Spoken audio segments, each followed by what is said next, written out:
आपको एक ऐसी कहानी याद दिलाना चाहता हूं जो बहुत ही जबरदस्त है। बाइबल में अनेक प्रकार की भविष्यवाणियां हैं, अद्भुत प्रकार की भविष्यवाणियां हैं। ज्यादातर भविष्यवाणियां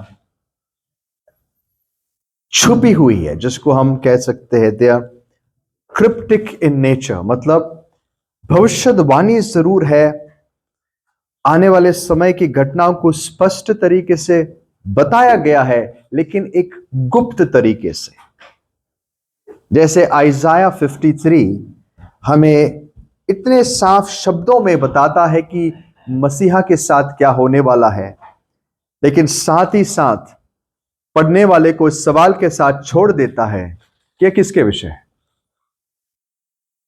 और कुछ भविष्यवाणियां तो जैसे लगता है कि गीत लिखने वाला, भविष्यवाणी करने वाला अपने बारे में ही बात कर रहा है, लेकिन आगे जाके पता लगता है कि वो भविष्यवाणी मसीहा के विषय थी। दे अमेजिंग प्रोफेसीज। लेकिन इनके अलावा बाइबल में ऐसी भी भविष्यवाणियां हैं जो बहुत ही स्पष्ट है, and these are amazing, even more amazing. मैं क्यों कहता हूं? क्योंकि कुछ भविष्यवाणियां प्रभु ने ऐसी दी कि जो घटना 200-300 साल पहले या बाद में होने वाली है, जो व्यक्ति उसमें शामिल होंगे उनका नाम लेकर परमेश्वर उनके बारे में बताता है। They are absolutely stunning. एक या दो है, किसी को याद है? साइरस की भविष्यवाणी जो आइजाया ने दी कि किस प्रकार से खुसरो साइरस आएगा, मेरा दास, और किस प्रकार से वो अपने मेरे लोगों को वापस अपने देश में लाएगा, मंदिर बांधेगा। ये तब कहा गया था जब इज़राइल बंधुआई में गया भी नहीं था। और ऐसी एक घटना है, एक और घटना, एक और जगह जिसको आज हम पढ़ेंगे। किसी को पता है वो कौन सी घटना? Let's try to probe. King Josiah की। Very good. 1 किंग्स चैप्टर 13, पहले राजा उसका 13 अध्याय और 1 से लेकर फिलहाल के लिए हम उसके 5 वचन तक पढ़ेंगे, 1 से लेकर 5। तब यहोवा से वचन पाकर परमेश्वर का एक जन यहूदा से बेतुएल को आया, और यारोबाम धूप जलाने के लिए वेदी के पास खड़ा था। उस जन ने यहोवा से वचन पाकर वेदी के विरुद्ध यों पुकारा कि वेदी, हे वेदी, यहोवा यों कहता है कि सुन, दाऊद के कुल में योशिया नाम एक लड़का उत्पन्न होगा। वह उन ऊंचे स्थानों के याजकों को जो तुझ पर धूप जलाते हैं तुझ पर बलि कर देगा, और तुझ पर मनुष्यों की हड्डियां जलाई जाएगी। और उसने उसी दिन यह कहकर उस बात का एक चिन्ह भी बताया कि यह वचन जो यहोवा ने कहा है, इसका चिन्ह यह है कि वेदी फट जाएगी और इस पर की राख गिर जाएगी। तब ऐसा हुआ कि परमेश्वर के जन का यह वचन सुनकर जो उसने बेतेल के विरुद्ध पुकार कर कहा, यारोबाम ने वेदी के पास से हाथ बढ़ाकर कहा, उसको पकड़ लो। तब उसका हाथ जो उसकी ओर बढ़ाया गया था सूख गया, और वह उसे अपनी ओर खींच न सका, और वेदी फट गई और उस पर की राख गिर गई। सो वह चिन्ह पूरा हुआ जो परमेश्वर के जन ने यहोवा से वचन पाकर कहा था। आमीन। ये घटना उस समय की घटना है जब इज़राइल का देश 2 हिस्सों में बंट चुका था, सुलेमान के खातिर और उसके बाद उसके बेटे रेहोबोआम के खातिर। रेहोबोआम को परमेश्वर ने इज़राइल के 2 गोत्रों पर राजा बनाए रखा था, दाऊद के खातिर। लेकिन उत्तर के 10 जो ट्राइब्स थे उनको परमेश्वर ने कहा कि अब ये इज़राइल से अलग होंगे, अब ये डिवाइडेड किंगडम होगा, सिविल वॉर होता है। और प्रभु एक और नबी को भेजकर जेरोबोआम नाम के आदमी को अभिषेक करता है, उसको चुनता है और कहता है मैंने तुझे राजा चुना है। वो अपने आप में एक अमेजिंग कहानी है। जेरोबोआम जो एक साधारण नहीं बट एक आम व्यक्ति था, लेकिन सोलोमन के आर्मी में एक ऑफिसर था, उसको कभी ये कल्पना भी नहीं थी कि वो राजा होगा। परमेश्वर उसे चुनता है, राजा बनाता है और इजराइल के 10 गोत्र उसके अधीन कर देता है। It was all from God. अब जेरोबोआम जब राजा बनता है, शुरुआत तो उसकी जबरदस्त थी, प्रभु ने उसको राजा बनाया, लेकिन जब वो राजा बनता है उसका मन बदल जाता है। कई बार लोगों के साथ होता है, परमेश्वर उन्हें अभिषेक करता है, इस्तेमाल करता है, ब्लेस करता है, बहुत सारी चीजें उन्हें देता है, और वो लोग जो शुरुआत में परमेश्वर से प्रेम करते थे, अब उन ब्लेसिंग से, उसके आशीषों से प्रेम करने लगते हैं। और उसके बाद वो क्या करता है, अपने आशीषों से इतना प्रेम करता है, उसको अपनी गद्दी इतनी अच्छी लगती है कि एक दिन जब वो राजा था, उसने सोचा, यार मैं राजा तो बन गया, लेकिन अभी भी परमेश्वर का मंदिर दक्षिण में यहूदा में है, यहूदा जहां पर जेरूशलेम है और वहां पर मंदिर है। इसका मतलब है मेरे यहां के लोग, अगर उनके मन में यह बात आई, जब फेस्टिव सीजन आता है, पर्व होते हैं और उनको परमेश्वर की आराधना करनी है, तो वो कहां जाएंगे? वो यरूशलेम जाएंगे। इसलिए उसने ये बात सोची कि इसको अगर मुझे रोकना होगा, मुझे मेरी गद्दी संभालनी है, मेरे लोगों को मुझसे दूर जाने से रोकना है, तो मुझे कुछ करना होगा।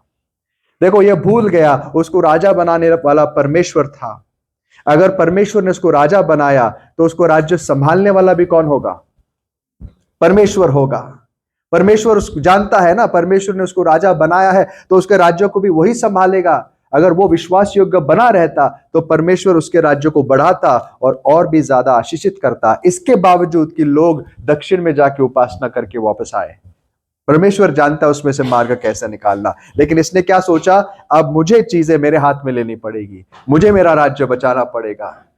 ये क्यों हुआ? क्योंकि जिस गद्दी को परमेश्वर ने उसे तोहफे में दिया, उसी गद्दी से वो प्रेम करने लगा। ये कितने लोगों के साथ होता है, कई लोग सेवकाई में शुरू होते हैं बड़े अच्छी तरीके से, और कुछ समय के बाद सेवकाई उनके लिए इतनी प्यारी बन जाती है कि उस सेवकाई को बचाने के लिए, उस मिनिस्ट्री के लिए वो कुछ भी करने को तैयार है, परमेश्वर के विरुद्ध भी जाने के लिए। It happens so many times। और उसके बाद जब जेरोबोआम ये क्या करता है, मुझे मेरे राज्य को बचाना है, तो उसने सोचा इजराइल के लोगों को दक्षिण में जाने से रोकने के लिए मुझे मेरा खुद का मंदिर बनाना पड़ेगा। तो उसने एक नहीं, 2 ऐसी जगहें बनाई अपने राज्य में, एक एक्सट्रीम नॉर्थ में और टुवर्ड्स द साउथ। ओके, ये दोनों जगहों में उसने 2 अलग उपासना के स्थान बनाए, और वहां पे क्या बना के रखे पता है? वो 2 बछड़े जो शुरुआत से इजराइल के श्राप बन के बैठे हुए थे। ये 2 बछड़े बना के रखे उसने, और इजरायलियों को कहा अगर तुम्हें उपासना करना है तो उस दक्षिण में जाने की जरूरत नहीं, इन 2 बछड़ों के पास यही हमारे परमेश्वर है। और उनके लिए एक अलग सा सिस्टम बनाया याजकों का, जो लेवियों से नहीं थे। इनके लिए अलग याजक गण बनाया, और ये तुम्हारे याजक होंगे, ये तुम्हारे बलिदान करेंगे, and you will worship them. This became the eternal curse of Israel. Israel देश का ये श्राप बार बार याद किया गया। कई जब भी एक राजा गलत करता था, प्रभु उसको ऐसे कहता था, और वो भी यरोबोआम के रास्ते पर चला, वही पाप किया उसने जो उसके परदादा यरोबोआम ने किया। He was known, people were known by that curse, कि ये उन्होंने वही घृणित काम किया जो यरोबोआम ने किया। खैर, यही वो यरोबोआम है जो एक दिन अपने गद्दी पर बैठा है और अपने इन फॉल्स ऑल्टर्स पर जाके उपासना या बलिदान करने के लिए खड़ा है। और जब ये वहां पर खड़ा था, उसके जो भी रिचुअल्स को करते हुए उसके याजकों के साथ, वहां पर एक अननोन इंसान आता है, एक बेनाम व्यक्ति, और ऊंची आवाज में चिल्लाकर यहोवा के नाम से भविष्यवाणी करने लगता है। और ये कहता है कि हे यरोबोआम सुन। क्या कहता है उसको? हे यरोबोआम। यरोबोआम से पहले वो ऑल्टर से बात करता है। Altar, altar, this is what the lord says. वेदी, वेदी, परमेश्वर यूं कहता है, एक लड़का आएगा जिसका नाम योशाया होगा। वो दाऊद के घराने से आएगा, और एक दिन आकर तुम्हारे यही याजकों को क्या करेगा? इन वेदियों पर अर्पण करेगा। इन वेदियों पर इंसान की हड्डियां जलाई जाएंगी, और ये सारी बातें होगी। इसका सबूत क्या है? इसका सबूत है कि अभी तेरे सामने ये वेदी दुभागी जाएगी, और इसके ऊपर जितनी भी राख है जलाई हुई वो सारी गिरेगी। अद्भुत बात यह है दोस्तों कि जिस जोशाया के बारे में इस बेनाम नबी ने बात की थी, वो जोशाया अभी नहीं, अगले 10 साल नहीं, 50 साल भी नहीं, 300 साल के बाद, 300 साल के बाद दक्षिण में पैदा होता है। और एक दिन युद्ध के समय वो ऊपर की ओर आता है और बिल्कुल अजीब तरीके से इन ऑल्टर्स, ये ऑल्टर्स उसे मिलते हैं। ये कहानी आप सेकंड किंग्स, मैं आपको रेफरेंस दूंगा थोड़ी देर में, बट सेकंड किंग्स में पढ़ते हैं। प्रकार से वो वहां आता है और उसको वहां ये बताया जाता है, रिकॉर्ड होता है कि ये ऑल्टर्स के विषय बात हुई थी और उन्हीं ऑल्टर्स को वो आगे देता है। यहां पर जो है, एक बार थोड़ा सा उसको क्लियर करते हैं, जस्ट सबको आवाज ठीक आ रही है? मुझे काफी सारा जो just fine tune it a little better, क्योंकि एक बार माइक सेट हो गया फिर उसके बाद हम आराम से बात कर सकते हैं। This is better? ये ठीक है आवाज सबके लिए? मफल्ड नहीं आ रही है ना ज्यादा? थोड़ा सा मुझे मफल्ड लगा। I think increase the treble a little. Check, hello check. No, it's disturbing. Treble and the bass a little side. Hello check check, ठीक है? हाँ, ओके। सो ये जो ये भविष्यवाणी आने वाले 300 साल के बाद पूरी हुई। 300 years later, जोशाया उन जगहों में जाके पूछते हैं यहां पर कब्रें किसकी है। ऐसे ऐसे लोगों की, याजक थे इधर के, और उसको पता चलता है कौन थे। उनकी कब्र खुदवाकर उनकी हड्डियां निकालकर वो वहां जला देता है। जैसे इस दास ने कहा था, बिल्कुल to the point, to the T, हर एक बात पूरी हो गई। कितने समय के बाद? 300 years later. This is God's grace. ये बाइबल की विशेषता है एक प्रकार से। ये किस हमारे परमेश्वर की महानता को प्रकट करता है। वो हमारा परमेश्वर वो है जो अंत को शुरुआत से जानता है, जो आने वाले सिर्फ दिनों की नहीं युगों की बातें लोगों को प्रकट कर सकता है। खैर, मुद्दा वो नहीं है कि ये भविष्यवाणी कितनी महान थी। मुद्दा यह है कि यह कहानी हमें क्या सिखाती है। अकॉर्डिंग टू मी, जैसे मैंने कहा, this is one of the greatest prophecies. अगर मैं ह्यूमनली बताऊं, okay, no doubt the greatest prophecies are about Jesus, but एक ह्यूमन एलिमेंट से कि कितनी एक्यूरेसी थी इसमें, मतलब क्लैरिटी थी। एक नाम लेकर बच्चे का वो कहता है ये लड़का आएगा एंड सो फोर्थ। 300 साल बाद बिल्कुल वैसे होता है। It's an amazing prophecy. लेकिन इस कहानी से हम सीखते क्या है? सीखते ये है कि जैसे ये प्रोफेसी वो व्यक्ति देता है, I still am a little, थोड़ा सा आवाज ठीक कर, एको कम करता हूं। Echo, I think it's in the red button, यहां पर ये वाला effect, remove this. Hello check, या द ब्लू वन। हाँ, so just reduce that. हाँ, this is fine, okay. I think this is better ना, थोड़ा सा। So विशेषता ये नहीं कि ये भविष्यवाणी कितनी एक्यूरेट थी, एंड दैट्स अपने आप में एक बहुत ही अद्भुत कहानी, अद्भुत चीज है। लेकिन इस कहानी से हम कुछ और भी सीखते हैं। जैसे उसने भविष्यवाणी दी, राजा को गुस्सा आता है और तुरंत वो अपना हाथ बढ़ाकर कहता है इसको पकड़ो।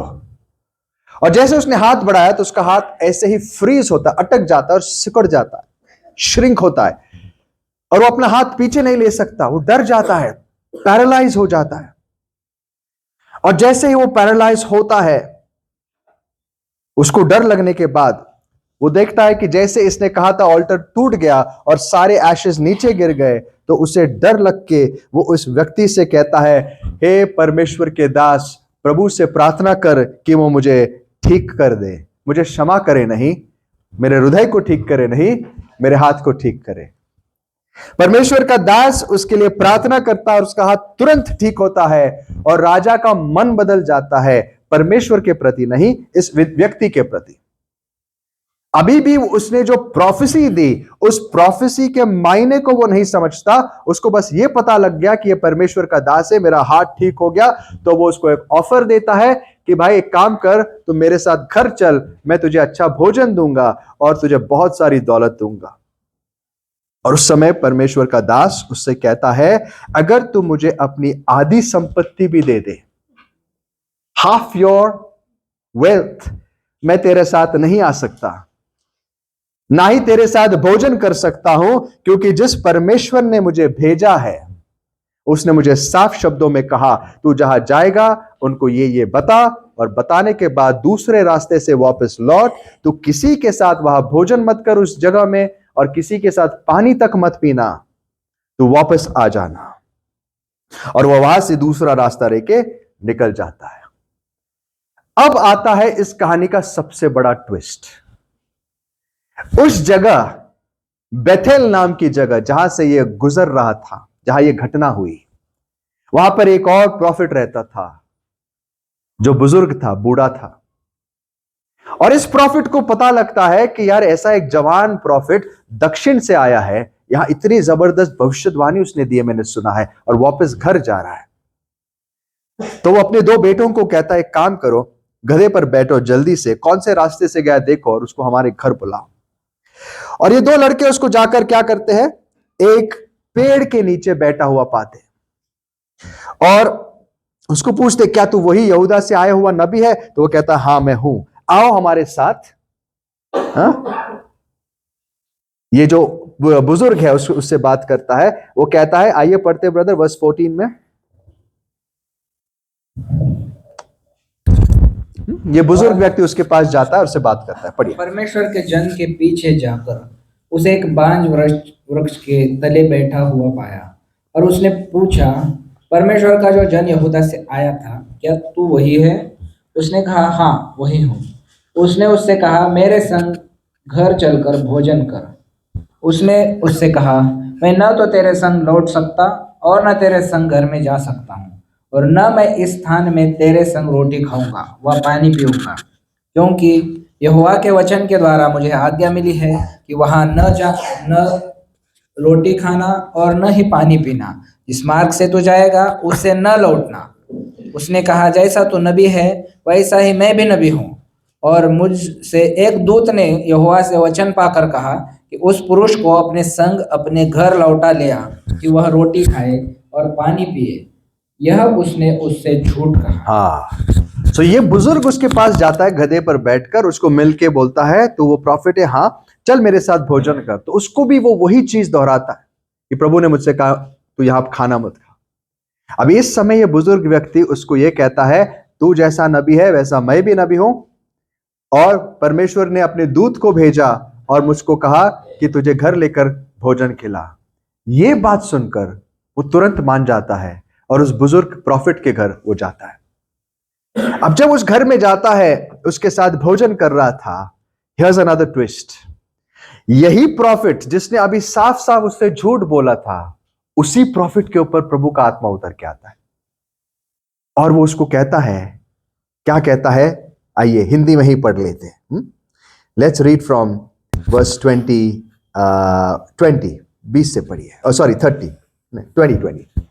20 और जब वे मेज पर बैठे ही थे कि यहोवा का वचन उस नबी के पास पहुंचा जो दूसरे को लौटा ले आया था। और उसने परमेश्वर के उस जन को जो यहूदा से आया था पुकार के कहा, यहोवा यूं कहता है कि इसलिए कि तूने यहोवा का वचन न माना और जो आज्ञा तेरे परमेश्वर यहोवा ने तुझे दी थी उसे भी नहीं माना, परंतु जिस स्थान के विषय उसने तुझसे कहा था कि उसमें न तो रोटी खाना और न पानी पीना, उसी में तूने लौटकर रोटी खाई और पानी भी पिया है। इस कारण तुझे अपने पुरखाओं के कब्रिस्तान में मिट्टी नहीं दी जाएगी। जब यह खा पी चुका, तब उसने परमेश्वर के उस जन के लिए जिसको वह लौटा ले आया था गदहे पर काटी बंधाई। जब वह मार्ग में चल रहा था तो एक सिंह उसे मिला, उसको मार डाला और उसकी लोथ मार्ग पर पड़ी रही और गदहा उसके पास खड़ा रहा और सिंह भी लोथ के पास खड़ा रहा। जो आगे? लोग उस दर से चले आ रहे थे उन्होंने ये देख कर कि मार्ग पर एक लोथ पड़ी है और उसके पास सिंह खड़ा है, उस नगर में जाकर जहां वह बूढ़ा नबी रहता था यह समाचार सुनाया। ठीक है, amazing ending, a very strange ending to an amazing story. ये व्यक्ति इस बूढ़े प्रॉफिट के घर में बैठा है क्योंकि इस प्रॉफिट ने उसको कहा है, प्रभु ने एक दूत भेजकर मुझे तुझे बुलाया। और जब उसके साथ खाना खा रहा था, वही प्रॉफिट उठ के पवित्र आत्मा से भरकर उसे कहता है, क्योंकि तूने अपने परमेश्वर की वाणी को नहीं सुना, उसके विरुद्ध काम किया, अब तुझे अपने देश में मिट्टी नहीं मिलेगी, तू उसके पहले ही मारा जाएगा। अमेजिंग। और खाने पीने के बाद आई जस्ट वंडर वो आखिरी निवाले इस प्रॉफिट के मुंह में कैसे गए होंगे, यह जानते हुए कि उसने कितनी बड़ी गड़बड़ी कर दी। उसने खा लिया, उठा, और इस बूढ़े व्यक्ति ने जिसने उसको फंसाया, वो उसके लिए गधा बांध के देता है, बेटा बैठ, और उसको भेज देता है। और रास्ते पर उसको क्या मिलता है? एक सिंह मिलता है जो उसको मार देता है, लेकिन उसकी लाश को नहीं खाता, और उसके साइड में जो गधा है उसको भी नहीं खाता। ये दिखाने के लिए परमेश्वर ने किया, क्योंकि कि ये कोइंसिडेंस नहीं है, this is not a fluke, this is my hand of judgement upon you, मेरा न्याय तुझ पे आया है, सारे इजराइल के लोग देख ले। वो सिंह उसको सिर्फ मार देता है, ऐसा कोई सिंह नहीं जो भूखा होता है, जो किसी को अपने शिकार को बस मार के छोड़ के चला जाता है। सिंह कभी शौक के लिए शिकार नहीं करते, वो पेट के लिए करते हैं। इसने इसको मार दिया, गधे को भी छोड़ दिया और चला गया। खबर आती है कि ये जो प्रॉफिट तेरे घर से गया वो वहां पर मरा पड़ा है, उसको लाया जाता है और यहीं पर दफनाया जाता है। It's one of the most intriguing stories of the old testament. बड़ी बड़ी विचित्र स्टोरी है, लेकिन इस स्टोरी से हम बहुत कुछ सीख सकते हैं। मिस्ट्रीज बहुत सारी है, लेकिन जो बातें क्लियर है वो आज हमारे लिए है। इस स्टोरी से हम क्या सीखते हैं? Number one, I this is very personal to me. मैं ये मेरे लिए ये स्टोरी के ऊपर जब मैं मनन करता हूं, अभी भी कर रहा था, आई अप्लाई टू मी। इस स्टोरी से हम ये सीखते हैं कि परमेश्वर के लिए सबसे इंपॉर्टेंट क्या है। परमेश्वर के लिए सबसे इंपॉर्टेंट बहुत महान सामर्थ्यवान सेवकाई नहीं है। पवित्र परमेश्वर के लिए सबसे इंपॉर्टेंट है पर्सनल ओबीडियंस। Personal obedience. मैंने आपको बताया था, ये इंसान, इस प्रॉफिट ने शायद बाइबल के सबसे महान भविष्यवाणियों में से एक भविष्यवाणी दी थी। 300 साल बाद एक लड़का जन्मने वाला है, वो आके क्या करेगा, किस प्रकार से इन पर न्याय लाएगा, इसके विषय इसने बताया। अमेजिंग। इतने महान अभिषेक के बाद वो एक गलती के खातिर जब वापस लौटता है, परमेश्वर ने उसको सिर्फ इतना कहा, तो इस जगह खा और पी मत, किसी के साथ वापस आ जा। और उसने एक बात नहीं मानी। ऐसे भी नहीं था कि उसने जानबूझ के रिबेल किया, उसको फंसाया गया, इसके बावजूद परमेश्वर ने उसको बख्शा नहीं। ये कहानी हमें बताती है परमेश्वर के विचारों के विषय वो क्या सोचता है। What is the most important thing to him?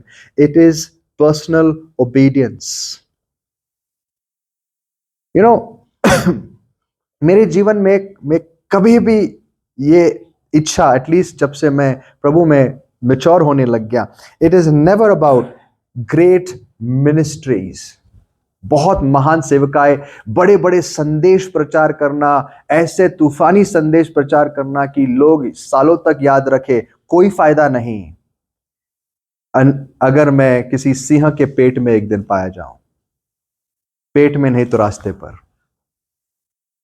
मुझे पता है, आई मीन कई साल पहले मैं एक व्यक्ति को सुन रहा था, for some reason, I mean totally false man of God भी नहीं कह सकते, one of these prosperity preachers.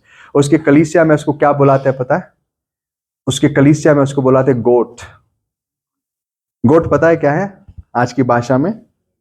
Greatest of all time. Football में, क्रिकेट में, सब में गोट होता है, ऐसे इनके प्रीचर्स में ये goat, he is the goat.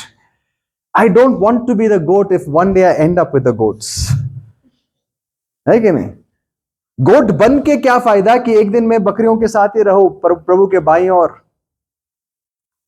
There is no greatness in ministry अगर हमारे पर्सनल लाइफ में परमेश्वर के प्रति ओबीडियंस नहीं है, या परमेश्वर को हम प्रसन्न नहीं कर सकते। और यही वो कारण है, मुझे लगता है, कि इस व्यक्ति का नाम तक हमें नहीं बताया गया। कभी सोचा इस व्यक्ति का नाम क्यों नहीं बताया गया?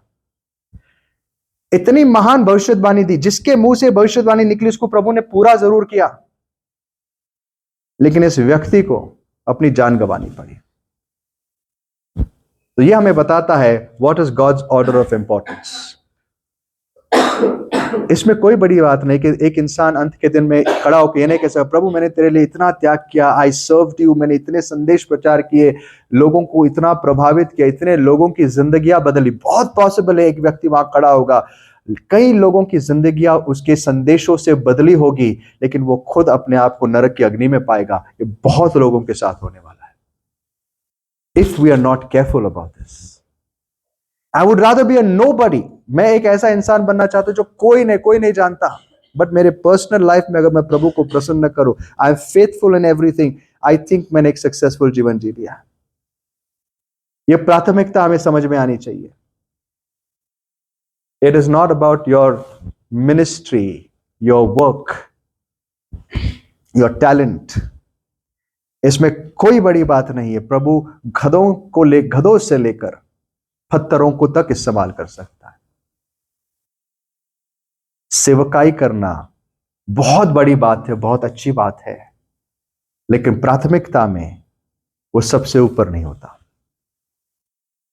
प्राथमिकता होती है अपने जीवन की, कि हमारे जीवन में हम प्रभु के वचनों को क्या आदर देते हैं। दैट्स व्हाई से संदेश प्रचार करना और सुनना बहुत अच्छी बात है, लेकिन इससे भी ज्यादा जरूरी है उन संदेशों के साथ हम करते क्या है। It was a simple command. प्रभु ने एक चीज उसको बताई थी, तो जिस रास्ते से जाता है उसको छोड़ के दूसरे रास्ते से वापस आ, वहां खा और पी मत। शायद आते समय इसको बहुत भूख लगी होगी, शायद इसको टेम्पटेशंस थे, लेकिन उसको पता था, प्रभु ने कहा वहां पे खाना मत। और एक प्रॉफिट की जरूरत थी, बस एक प्रॉफिट आता है और उसको कहता है मैं भी प्रॉफिट हूं, मुझे भी प्रभु ने दूत भेजकर ये संदेश दिया कि तू या क्या कर, आके खाना खा। उसको इतना ही चाहिए था शायद से। उसने कहा अरे प्रभु ने ही शायद मन बदल दिया होगा। प्रॉफिट होते हुए ये भूल गया कि प्रभु हमारा परमेश्वर वो है जो कभी अपने विचारों को नहीं बदलता। He is not a God who changes his mind. और इसीलिए प्रभु अंत के दिन पर किसी को ये एक्सक्यूज देने नहीं देगा, अलाउ नहीं करेगा कि प्रभु मुझे फंसा नहीं था, मेरे ये पास्टर ने मुझे सिखाया या उस प्रचारक को मैंने सुना। प्रभु कहेगा तुझे मेरा सत्य मैंने खुद लिख कर दिया था। पौल क्या कहता है, अगर स्वर्ग से एक दूत भी आए और तुम्हें कुछ ऐसा सुनाए जो मैंने तुम्हें ऑलरेडी नहीं सुनाया उसके विपरीत कुछ सुनाए, तो उसका मत सुनो, वो श्रापित होगा और उसकी सुनोगे तो तुम मरोगे। परमेश्वर अंत के दिन में किसको जिम्मेदार ठहराता है?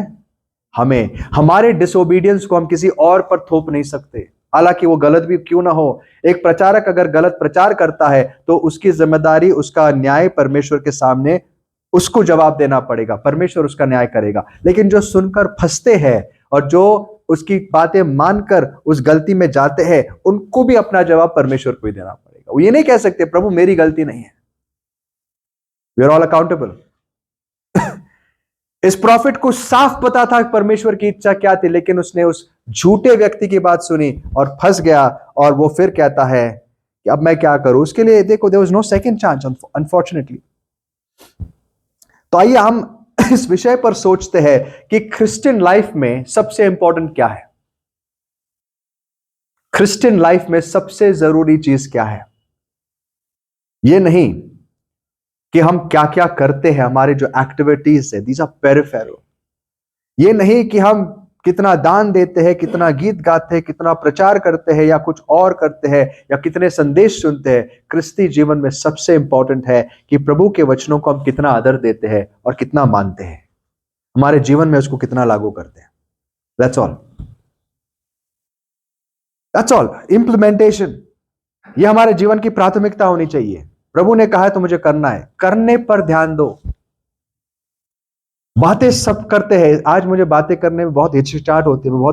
मैं बहुत कम बात करना चाहता हूं until required. जैसे अब मेरे लिए जरूरी है खड़ा होकर बात करना. If given an option I rather shut my mouth. क्यों? क्योंकि मैं पता है जितने हम ज्यादा बोलते उतना ज्यादा न्याय भी होता है.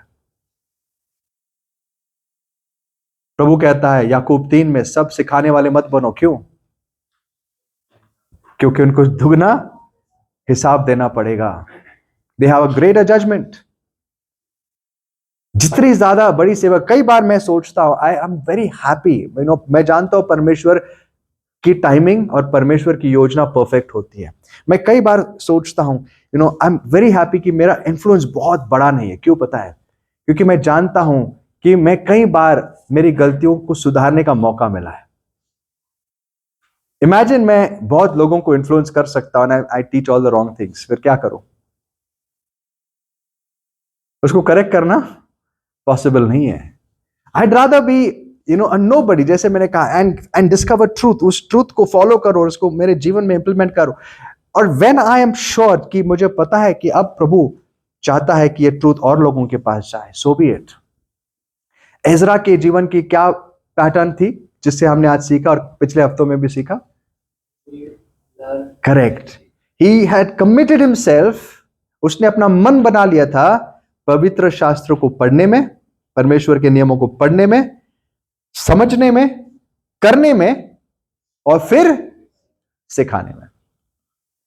यह पैटर्न हम सबको फॉलो करना चाहिए. सो ओबीडियंस, आज्ञा मानना. आज ज्ञान बहुत है लोगों के पास. There is no dearth, there is no, पर लोगों के पास कमी नहीं है ज्ञान की. ज्ञान बहुत है, अच्छा भला बुरा सब है. कमी अगर है कई लोगों के, सबके जीवन में, वो है आज्ञा मानने की इच्छा रखना. Desire to obey.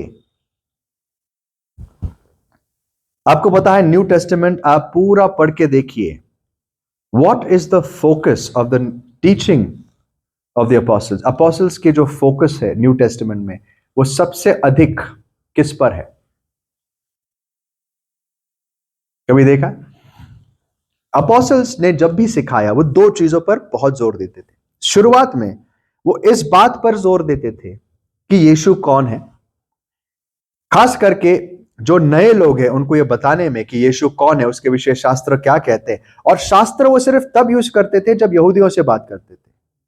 This is very important. शास्त्र वो किसके साथ इस्तेमाल करते थे? यहूदियों के साथ. शास्त्रों में से दिखाते थे कि मसीहा कैसे आएगा, उसके विषय क्या लिखा है और ये यीशु के जीवन में कैसा पूरा हुआ. ये सब उन्हें शास्त्र से बताते थे. जो अन्य जाति थे उनके साथ वो कभी शास्त्र यूज नहीं करते थे क्योंकि उनको पता ही नहीं शास्त्र क्या है. आपको कहता पॉल उस एथेंस में मार्स हिल पर जब प्रचार करता है, वो एक बाइबल रेफरेंस नहीं देता है. क्यों? वो किसके साथ बात कर रहा था? अन्य जातियों के साथ.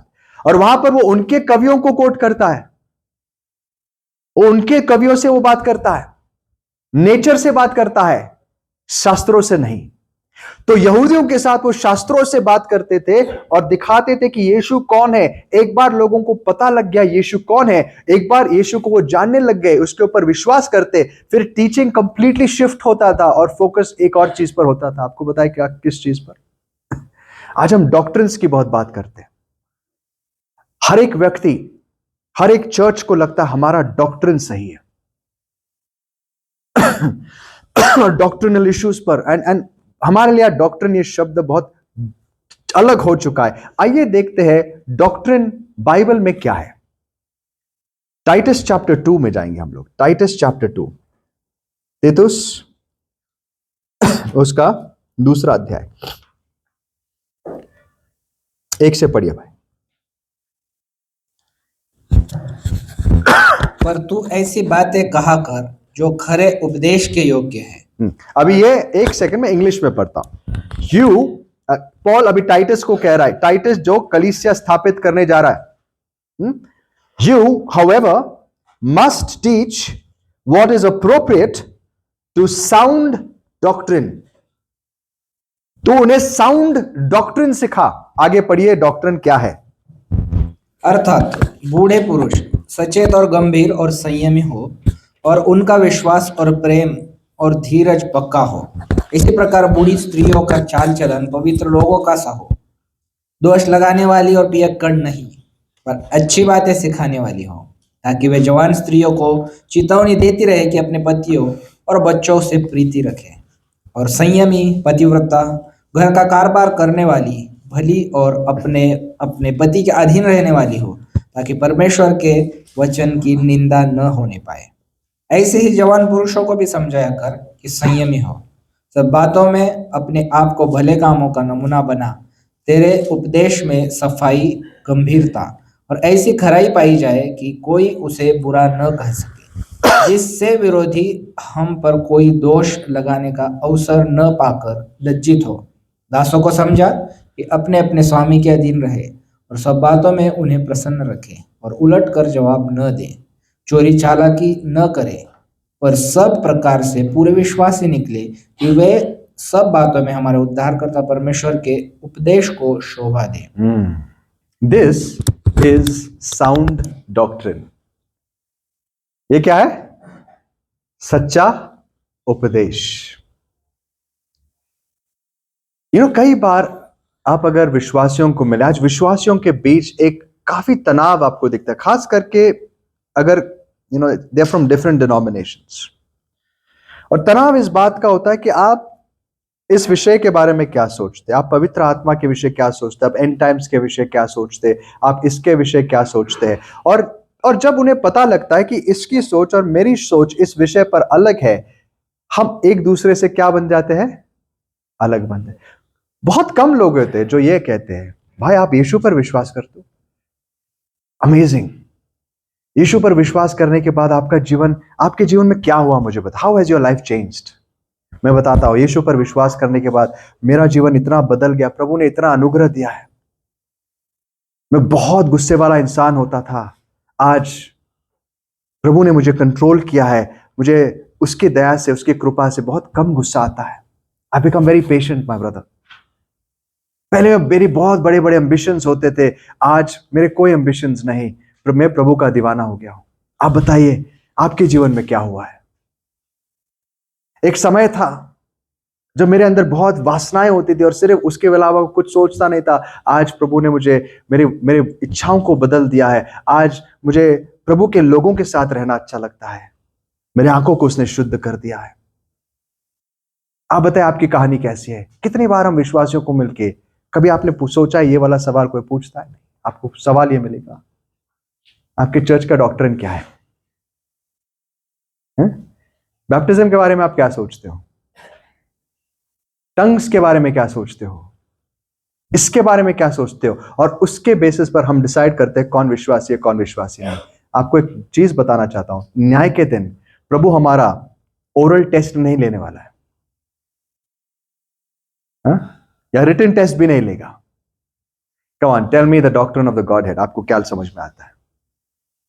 मैं आपको एक बात बताऊं, वहां जाने के बाद भी नोबडी विल नो, आज तक कोई ना समझ सका ना समझ पाएगा कि परमेश्वर का व्यक्तित्व क्या है। अगर कोई इंसान इस बात को समझ पाता है, वो परमेश्वर नहीं हो सकता।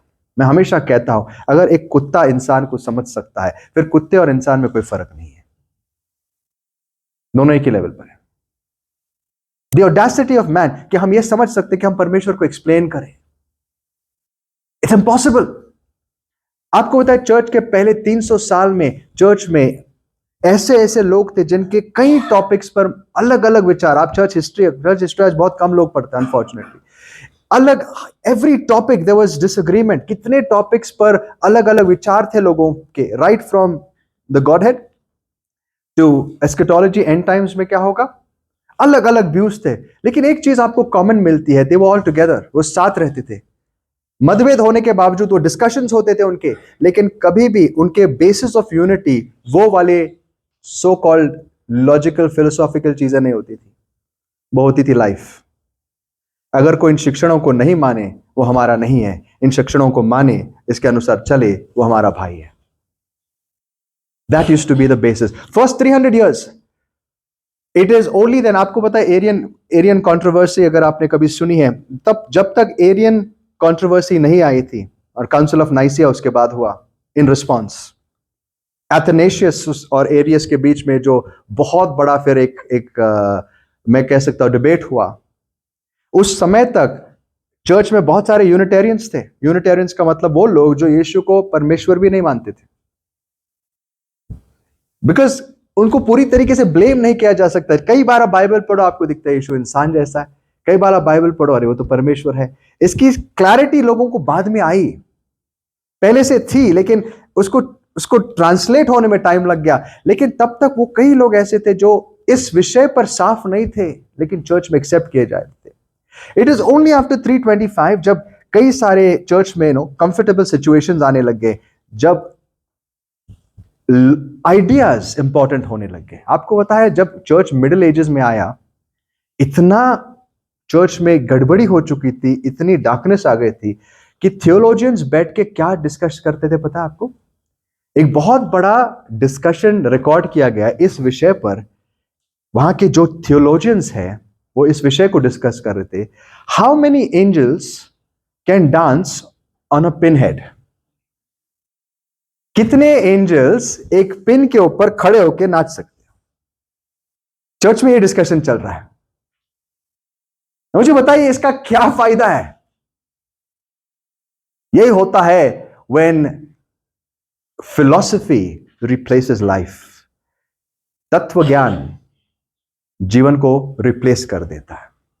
यीशु मसीह ने लोगों को, अपने शिष्यों को नहीं कहा उन्हें जाओ और गॉडहेड के विषय सिखाओ, उन्हें इसके विषय सिखाओ, जाओ और उन्हें वो सारी चीजें करने को सिखाओ जो मैंने तुम्हें सिखाई है।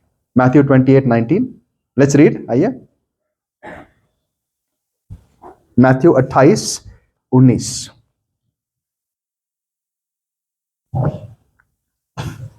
इसलिए तुम जाकर सब जातियों के लोगों को चेला बनाओ और उन्हें पिता और पुत्र और पवित्र आत्मा के नाम से बपतिस्मा दो और उन्हें सब बातें जो मैंने तुम्हें आज्ञा दी है मानना सिखाओ। उन्हें क्या सिखाओ?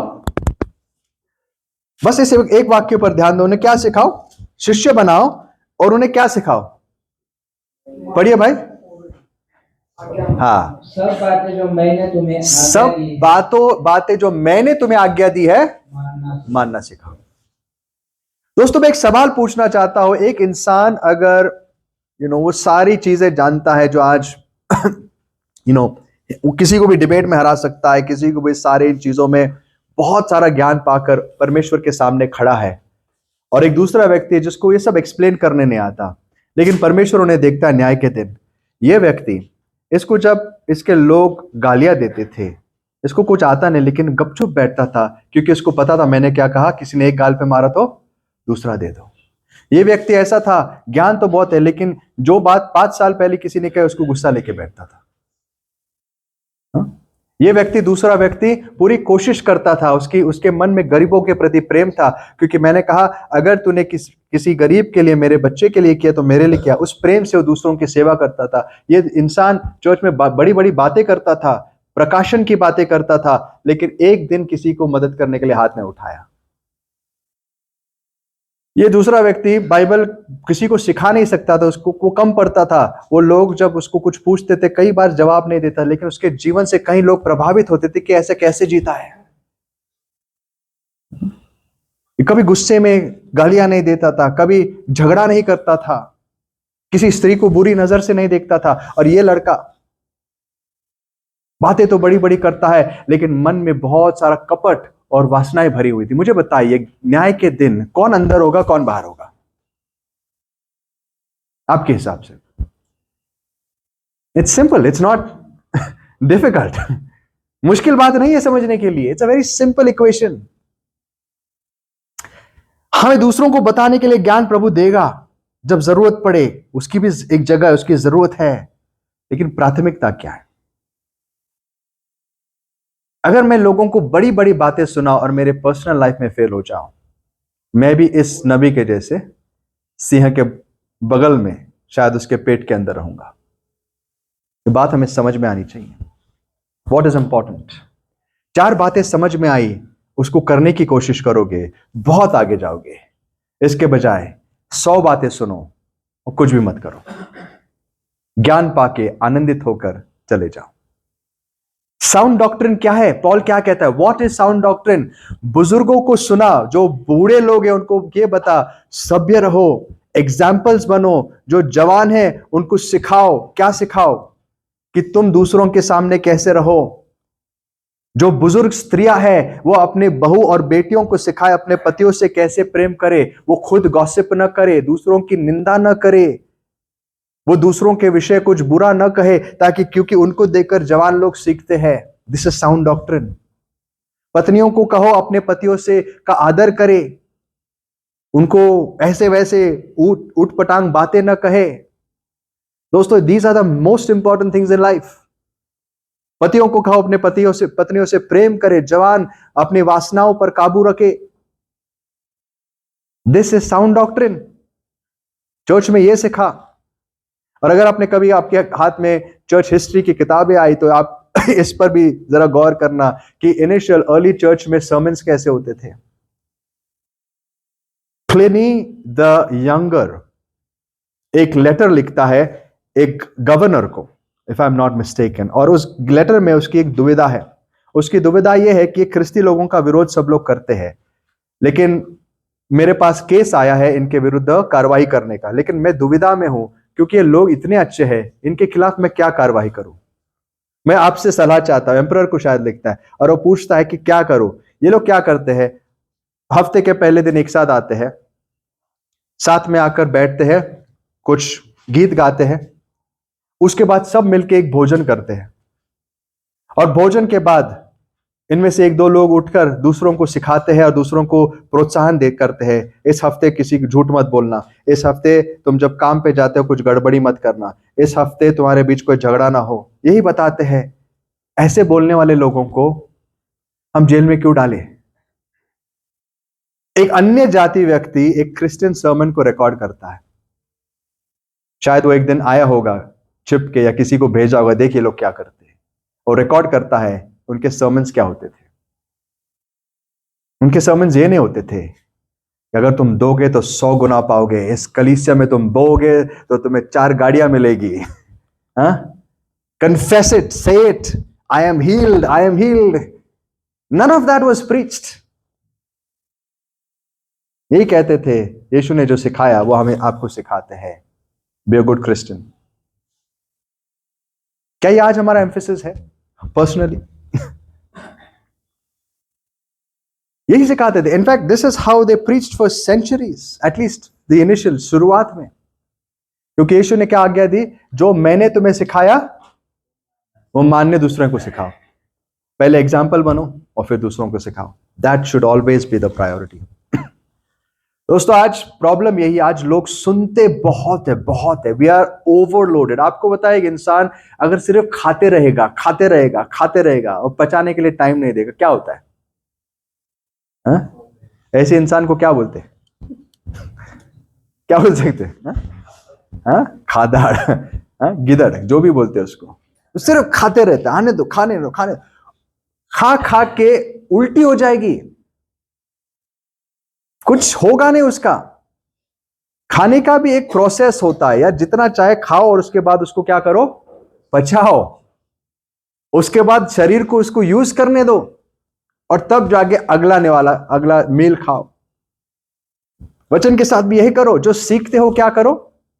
डाइजेस्ट करो, पहले इंप्लीमेंट करो कि यार आज हमने जो सुना है कि दीज आर इंपॉर्टेंट थिंग्स, तो ये मैं करूं कैसे? मानो एक इंसान व्यभिचार में जीता, प्रभु कहता तुम व्यभिचार को छोड़ दे। प्रभु नहीं होगा, वो सब छोड़ दे, मुझे अगला संदेश सुनाओ, मुझे और कुछ अच्छा सुनना है, मुझे अच्छे लगते हैं संदेश, अच्छे लगते हैं सुनने के लिए, प्रोत्साहित होता है। संदेश तुम्हें सिर्फ प्रोत्साहित करने के लिए नहीं है, संदेश तुम्हें क्या करने के लिए? बनाने के लिए, सिखाने के लिए, मोल्ड करने के लिए होता है, आपके लिए और मेरे लिए भी। सो साउंड डॉक्ट्रिन हमें आना चाहिए। What is sound doctrine? यीशु के टीचिंग्स क्या है? और जब हम मन बनाते हैं ये करने के लिए, प्रभु सहायता करता है। जब मैं मन बनाऊं, प्रभु ये आज्ञा मुझे माननी है, प्रभु आपको सहायता करेगा। आपसे और मुझसे खुद से नहीं होगा ये, इसके लिए हमें ग्रेस चाहिए, नो डाउट। लेकिन मुझे एक बात बताओ, आपको सिलेबस ही अगर पता नहीं तो एग्जाम में पास हो सकते हो क्या? नहीं। जब सिलेबस पता होगा, सिलेबस पता करने की जिम्मेदारी किसकी है? हाँ? अगर आप बच्चे को पूछो भाई एग्जाम में क्या आने वाला, क्या पता? अरे क्या पता मतलब क्या? टीचर पूछता है, मानो कोई ट्यूशन के लिए आता है बच्चा और सिलेबस पूछता है तेरा पोर्शन दिखा, पोर्शन तो नहीं है सर, मतलब क्या सिखाओ तुम्हें फिर मैं? जब एग्जाम को जाओगे पता चलेगा, ऐसे थोड़ी होता है। तो पोर्शन लाने की जिम्मेदारी किसकी है? बच्चे की है। सिलेबस में क्या है, इस टर्म में क्या आने वाला है। वैसे विश्वासी को जानना जरूरी, हमसे एक्सपेक्टेड क्या है। पिछले हफ्ते इसके लिए मैंने कहा जो प्रभु के दास थे वो जानते थे, इसलिए वो मनन करते थे। किस पर? परमेश्वर के व्यवस्था पर। क्यों मनन करते थे? मनन करते करते वो चीजें उनके हृदय में लिखी जाती थी कि ये this is the standard expected. और जब ये स्टैंडर्ड एक्सपेक्टेड होता है, आपको पता लगता है मैं कितना फेल हो रहा हूं या कितना अच्छा कर रहा हूं, और तब आप मांग सकते हो प्रभु इस एरिया में मैं बहुत बुरी तरीके से फेल हो रहा हूं, ये मुझसे नहीं हो पा रहा है, मेरी सहायता कर। आपको सहायता जरूर मिलेगी, but is there a willingness to do it? क्या मैं करना चाहता हूं? क्या मैंने निर्णय लिया है कि यीशु की हर आज्ञा को मुझे मानना है? I want to please him.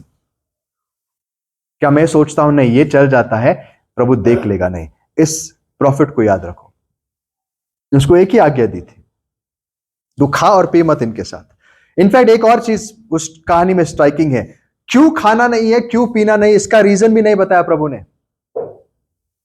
इससे हम क्या सीखते हैं? कई बार प्रभु आज्ञाएं देता है जो हमें समझती नहीं है।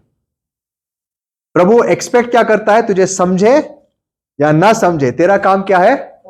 फॉलो करना। तुझे नहीं समझ में आती कुछ बातें, क्यों नहीं, मैंने क्यों कही है, वो मैं समझाऊं या ना समझाऊं, तुझे क्या करना है? करना है। देखो बच्चे भी ऐसे होते हैं ना, कई बार जब बच्चे माँ बाप को पूछते क्यों, माँ बाप को पता होता है कैसा फीलिंग होता है। ये कर, क्यों करना है? मुंह बंद रख और कर। नहीं, जब तक आप मुझे रीजन नहीं दोगे नहीं हुआ, तो कान के नीचे फिर उसके बाद पड़ जाती है। रीजन मत पूछो, क्योंकि मैं जानता हूं मैं तुम्हें क्या बोल रहा हूं, है कि नहीं? तो ये प्रॉब्लम होता है। कई लोग ऐसे क्यों करना है प्रभु? व्यभिचार में क्या गलत है, मुझे वो समझाओ। प्रभु कहता है मैं नहीं, मैं क्यों समझाऊं तुझे, मैंने कहा है तेरे लिए बुरा है, मत कर। So this is how God expects us. प्रभु हमसे एक्सपेक्ट करता है कि हम ओबीडियंट बने। That's the first thing expected out of us, कि जो संदेश हम सुनते हैं, बाइबल क्यों पढ़ते हैं? ताकि हम उसको कर सके। बाइबल पढ़ने का मकसद एंटरटेनमेंट या जानकारी नहीं, बाइबल पढ़ने का मकसद है हम प्रभु हमसे क्या एक्सपेक्ट करता है और उसको हम कैसे करें। Let's follow it. दोस्तों आज चर्च में आज बहुत खराब लगता है, लोग सालों साल से संदेश सुनते हैं, सालों साल से, but there is either very little or no change। बहुत भयानक और दयनीय स्थिति है। एक इंसान जरा सोचिए, जो प्रभु को प्रभु मानता है, सालों से उसको प्रभु कहता है, लेकिन उसको अपने भाई के साथ उसकी बनती नहीं है। जिसको वो अपना भाई या बहन प्रभु में कहता है, उसके साथ बनती नहीं है। वो किसी को क्षमा नहीं कर सकता। सालों साल के झगड़े मिटा नहीं पाते। कैसे वो विश्वासी कहलाएंगे और कैसे वो न्याय के दिन परमेश्वर के सामने खड़े रहेंगे? असंभव है। और इस बात की चिंता अगर हमें नहीं होती तो मुझे नहीं लगता हमारे पास कोई आशा है। देखो आशा तब होती है जब आप गलती करते हो और आपको पता है गलत है और आपको बुरा लगता है। लेकिन अगर आप गलती करते हो और आपको ये लगता ही नहीं कि आप गलत हो, तो आपके लिए कोई आशा नहीं। How is it possible? या एक इंसान सालों साल वचन सुनता है, लेकिन आज तक अपने गुस्से पर काबू नहीं कर पाया है और बार बार वही एक्सक्यूज देता है, ये तो मेरा स्वभाव है। बिल्कुल सही है, आपका स्वभाव है, वही तो स्वभाव बदलना है। या एक इंसान सालों साल प्रभु के पीछे चलता है, लेकिन दुनिया की अभिलाषाओं में इतना फंसा है, पैसे के लालच में इतना फंसा है कि वो अपने आप को निकाल ही नहीं पाता। तो हमें अपने आप से पूछना है, मैं शायद बहुत बड़े संदेश प्रचार कर सकता हूं, मैं शायद बहुत ज्ञान बटोर चुका हूं, मैं बहुत लोगों को ज्ञान सिखा सकता हूं, लेकिन अगर ये मेरे जीवन में इन चीजों पर मैंने जय नहीं पाया, इट इज यूजलेस। हमें गोट सर्मन्स नहीं प्रीच करने, greatest sermon of all time preach नहीं करना है, उसका कोई फायदा नहीं होगा। इस इंसान ने, the unnamed prophet, actually did that. One of the greatest sermons, greatest prophecies दी उसने वो हुई पूरी, लेकिन रास्ते पर जाते जाते ही अपनी जान गंवा दी। मे गॉड हेल्प अस कि हम उससे ये सीखें कि प्रभु, सेवकाई तो आपकी, आप हमसे करवाना बहुत अच्छी बात है, हमारा सौभाग्य है, जैसे आप चाहे करवाना, लेकिन सबसे पहला जो अनुग्रह हम आपसे चाहते हैं वो ये है कि प्रभु हम आपकी इच्छा पूरा करें, आपकी आज्ञाओं को माने। Help us to be obedient lord. एक क्रिश्चियन का जजमेंट, उसके लाइफ की क्वालिटी इसी से जज होती है। मेरे लिए अगर कोई इंसान किसी भी चर्च का हो, उसके डॉक्ट्रिन्स चाहे ऊपर नीचे जो भी हो, बट अगर वो यीशु से प्रेम करते हैं और उनकी प्राथमिकता है उस यीशु के पीछे चलना, उसकी आज्ञाओं को मानना, and you see that in their life, मैं उसको मेरा भाई बुलाता हूं। मेरे लिए यूनिटी का ये सबसे बड़ा टेस्ट है। इफ दे लव क्राइस्ट, अगर वो मसीह की आज्ञा मानने के लिए उत्सुक है, यू सी दैट ह्यूमिलिटी, उनके अंदर वो नम्रता, उनके अंदर प्रेम, उनके अंदर मसीह का स्वभाव दिखता है। चाहे वो कई एरियाज में गलत हो सकते हैं, जैसे मैं बहुत एरियाज में गलत हो सकता हूं, that doesn't matter. What matters is कि क्या हम उसको प्रभु कहते हैं, प्रभु किसको कहते हैं और प्रभु किसको एक्सेप्ट करता है एज हिज डिसाइपल। वो नहीं जो उसके टीचिंग्स को या उसके कॉन्सेप्ट्स को एक्सप्लेन कर सकते, लेकिन वो जो उसकी आज्ञाओं को मानते हैं। क्यों तुम मुझे प्रभु प्रभु कहते हो और वो नहीं करते जो मैंने तुम्हें कहा? That's the question. सो प्रभु किसको एक्सेप्ट करता है?